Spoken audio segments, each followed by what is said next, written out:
71 வயது இளைஞர் fight master doctor Jaguar தங்கம் அவர்கள் கற்றுக் கொடுத்த 5 முக்கிய உடற்பயிற்சி. இப்படி 2 ஜான் வச்சுட்டு காலை கொஞ்சம் அகலமா வச்சு முன்னாடி வாங்க, அப்படி பின்னாடி போங்க, முன்னாடி வாங்க, அப்படி பின்னாடி போங்க. 1 2 3 1 2 3 1 2 3 இப்படி ஒரு 20 முறை பண்ணுங்க. இது முழு உடலுக்குமான பயிற்சி.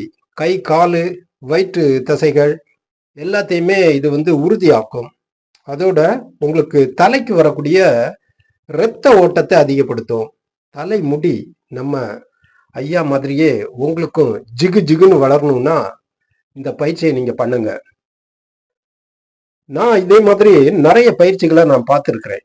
ஆனா இந்த பயிற்சி அதுல இருந்து கொஞ்சம் வித்தியாசமா இருக்கு. அதனால இந்த பயிற்சி எனக்கு ரொம்ப பிடிச்சிருந்தது.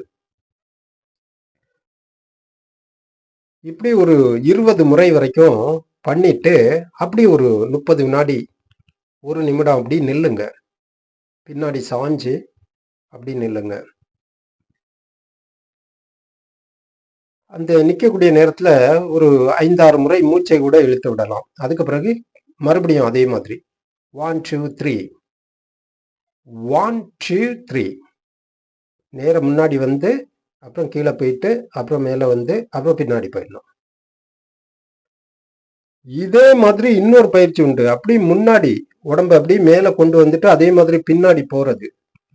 இன்னொன்று காலை சேர்த்து வச்சுட்டு அப்படி முன்னாடி போயிட்டு முன்னாடி நல்லா போய் முன்னாடி வளையிறது. அதெல்லாம் இருக்கும். பின்னாடி வளையிறது மாதிரி இருக்கும். இது அதுல இருந்து கொஞ்சம், ஆனா இது ரொம்ப எளிமையா இருக்கு பண்றதுக்கு. அது கூட கொஞ்சம் கடினமா இருக்கும். ஆனா இது ரொம்ப எளிமையா இருக்கு. உங்களுக்கு ஒரு தடவை நீங்க பண்ணீங்கனாலே ஒரு 40 எளிமையா பண்ண முடியுது. அப்போ இந்த பயிற்சியை பண்ணி முழு உடலுக்கும் பயிற்சி கொடுத்து நல்ல அழகா ஆரோக்கியமா இருங்க. அடுத்தது இன்னொரு முக்கியமான பயிற்சி. நம்ம ஐயா சொல்றாங்க, இந்த பயிற்சியை பண்ணா உன்னோட சிறுநீரகம் உன்னை கையெடுத்து கும்பிடும்பா. அவ்வளவுக்கு நல்ல பயிற்சி. ஏன்னா சிறுநீரகத்தை அப்படி இயக்கக்கூடிய ஒரு பயிற்சி. ஒரு காலை மடக்கி இன்னொரு காலுக்கு மேல வைங்க. அந்த காலோட குதிகால் சிறுநீரகத்தை ஒட்டின மாதிரி இருக்கணும். நீட்டி இருக்கிற இன்னொரு காலை மடக்கி கையை வச்சு கொறுத்து பிடிச்சிட்டு இதோ நான் பண்ற மாதிரி அப்படி ஒரு 30 இருந்து 50 வினாடிகள் இருங்க. அப்புறம் அடுத்த காலை தூக்கி அதே மாதிரி வச்சுட்டு இன்னொரு காலை மடக்கி நாடியை வச்சு முட்டிக்காலை தொட்டு அப்படி ஒரு 50 வினாடிகள் வரைக்கும் காத்திருங்க. சிறுநீரகத்துல உங்களுக்கு வாழ்க்கையில கல்லே வராது. சர்க்கரை இருந்த இடம் தெரியாம போயிடும். அப்படி கொஞ்சம் கொஞ்சமா பண்ணலாம். இதுவும் மிக எளிமையான ஒரு பயிற்சி தான். நானும் எவ்வளவோ யோகாசனங்கள் பார்த்துருக்கிறேன். ஆனா இது ஒரு யோக நிலை மாதிரி தான் இருக்கு. ஆனா இந்த ஆசனத்தை நான் பார்த்தது இல்லை. இதே மாதிரி வேறு பல ஆசனங்களை பார்த்துருக்கிறேன். ஆனா இது மிக எளிமையாகவும் இருக்கு. அதே நேரத்துல மிக மிக பயனுள்ள ஒரு ஆசனமாகவும் இருக்கு. நான் அது அந்த ஐயாட்ட இருந்தா கத்துக்கிட்டேன். இப்படி மறுபடியும் காலை மாத்தி இதே மாதிரி நம்ம ஒரு 4 முறை அல்லது 6 முறை மாத்தி மாத்தி பண்ணிக்கலாம். இந்த பயிற்சியை மட்டும் பண்றதா இருந்தா நம்ம இதை மாத்தி மாத்தி ஒரு 10 முறை கூட நம்ம பண்ணலாம். பண்ணிட்டு இப்படி பத்மாசனம் வர்றவங்க பத்மாசனம் அதே மாதிரிதான் 2 குதிகாலும் உங்களுக்கு சிறுநீரகத்தை தொட்ட மாதிரி இருக்கும். அப்படி காலை மேல தூக்கிட்டு கையை இப்படி கொறுத்து பிடிச்சிக்கலாம். பிடிச்சிட்டு ஒரு 30 இருந்து ஒரு 50 வினாடிகள் அப்படியே இருக்கலாம். இது யோகாசனம். ஆனா ஏற்கனவே பண்ண அந்த நிலையை நான் பார்த்ததில்லை. இந்த நிலையை நானே பல நாள் பயிற்சி பண்ணி இருக்கிறேன். அதை பண்ணி முடிச்சுட்டு இந்த நிலையை பண்ணிடலாம். பண்ணோம்னா நமக்கு மிக அருமையான ஒரு பயனை அளிக்கக்கூடியதாக இருக்கும். இப்போ அடுத்தது தொப்பையெல்லாம் கதறி இருந்த இடம் தெரியாம ஓடி போகக்கூடிய ஒரு பயிற்சி. காலை மடக்கி பிடிச்ச நாடியை தொடுங்க, டக்குன்னு மேல வாங்க, மறுபடியும் நாடியை தொடுங்க, மேல வாங்க, மறுபடியும் நாடியை தொடுங்க, மேல வாங்க, மறுபடியும் நாடியை தொடுங்க, மேல வாங்க. தொப்பை இருக்கிறவங்களுக்கு இதை பண்றதுக்கு கொஞ்சம் கஷ்டமா இருக்கும். ஆனா நீங்கள் பழகி பழகி கொஞ்சம் மெதுவாக பண்ணி வந்துட்டீங்கன்னா உங்களோட தொப்பை இருக்கிற இடமே தெரியாமல் கரைஞ்சி காணாமல் போயிடும். அதுதான் அந்த பயிற்சியோட ஒரு முக்கியமான விஷயம். இந்த பயிற்சியெல்லாம் நான் நிறைய பார்த்துருக்குறேங்க, இதெல்லாம் நான் நிறைய பண்ணி பார்த்துருக்குறேன், இதெல்லாம் நான் செஞ்சுருக்கிறேன் அப்படின்னு சில பேர் சொல்லுவீங்க. அதுதான் நீங்கள் தப்பு பண்ணுறீங்க.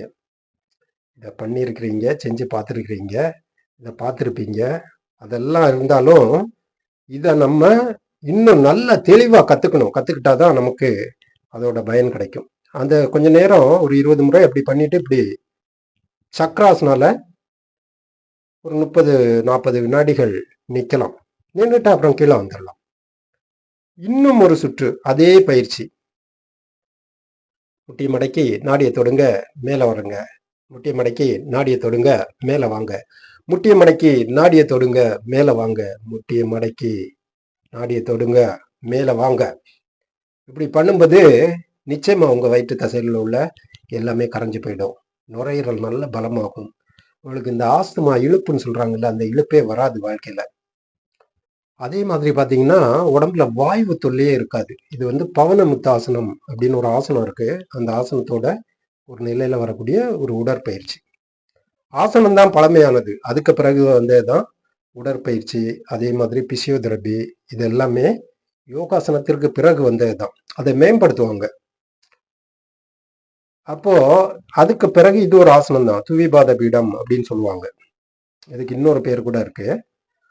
இப்போ இந்த ஆசனத்தை கூட அந்த ஆசனத்தை பண்ணி முடிச்ச பிறகு, அந்த நிலையை பண்ணி முடிச்ச பிறகு இதை பண்ணலாம்.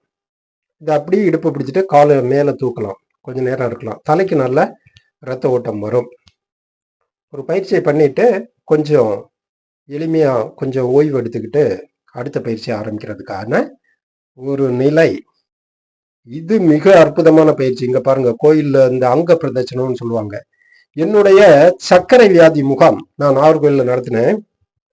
அந்த முகாம்ல இந்த பயிற்சியை நான் நிறைய பேருக்கு கற்றுக் கொடுத்தேன். நிறைய பெரியவங்களுக்கு இந்த பயிற்சியை கற்றுக் கொடுத்து உங்களுக்கு சர்க்கரை எல்லாம் கட்டுப்பாட்டுக்குள்ள வந்துடுச்சு. 400-500 இருந்தவங்களுக்கு எல்லாம் 150-200 அந்த அளவுக்கு குறைஞ்சிடுச்சு. இந்த பயிற்சி வந்து 1 மாசம் பண்ணாங்க. இப்படி ஃபுல்லா சுத்தி ஒரு 10 முறை இந்த பக்கமா சுத்தி வரணும். அதுக்கு பிறகு அந்த பக்கமா ஒரு 10 முறை சுத்தி போயிடணும்.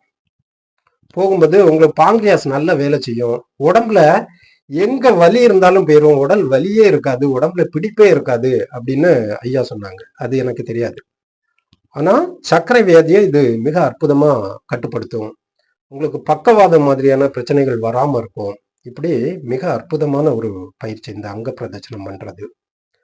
இந்த பயிற்சியை பண்ணிட்டு அப்படியே கொஞ்ச நேரம் சாந்தி ஆசனத்துல படுத்துக்கங்க.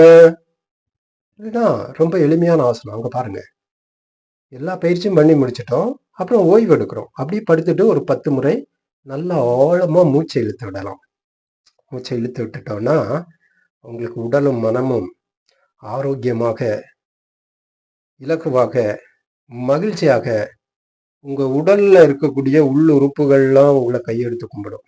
ஐயா சொன்ன மாதிரி சிறுநீரகம் மட்டும் இல்லை, எல்லா உறுப்புமே உன்னை கும்பிடும். ஏன்னா எவ்வளோ அற்புதமான பயிற்சியை நீங்க பண்ணியிருக்கிறீங்க.